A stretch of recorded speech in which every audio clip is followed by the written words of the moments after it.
विधानसभा में भाजपा के मुख्य सचेतक शंकर घोष ने कहा कि आज मेरा अपमान हुआ, मुझे सदन में बोलने नहीं दिया गया।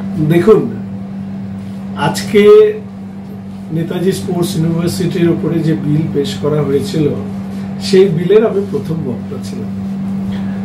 আমার দেখে ভালো লাগলো যে শাসক দলের প্রায় 125 জনের বেশি বিধায়ক মন্ত্রী তারা নেমে আসলেন ওয়েলে মন্ত্রীরা ঘুরে ঘুরে শাসক দলের বিধায়ককে তারা নির্দেশ দিচ্ছিলেন, এমনকি স্পিকার সাহেবকেও নির্দেশ দিচ্ছিলেন যে আমি কি বলবো সেটা তারা ঠিক করে দেবেন, না হলে বলতে দেবেন না। বলতে পারেন এটা আমার কাছে একটা সৌভাগ্য, এটা একটা প্রাপ্তি।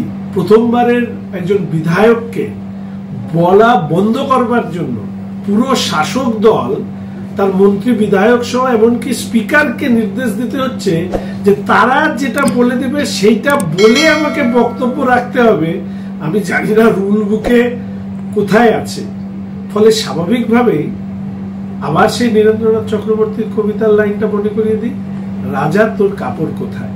তৃণমূল কংগ্রেসের সরকারের কাপড় খুঁজে পাওয়া যাচ্ছে না, তাই লজ্জা নিবারণ করবার জন্য তারা আজকে বিধায়ক হিসাবে, পরিষদীয় দলের নেতা হিসাবে বিরোধী দলের তারা আমার মুখ বন্ধ করতে চেয়েছিলেন।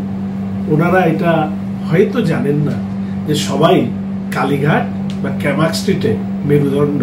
दिन भर की ताज़ा तरीन खबरों और ब्रेकिंग न्यूज़ के लिए बने रहिए स्पष्टता न्यूज़ के साथ।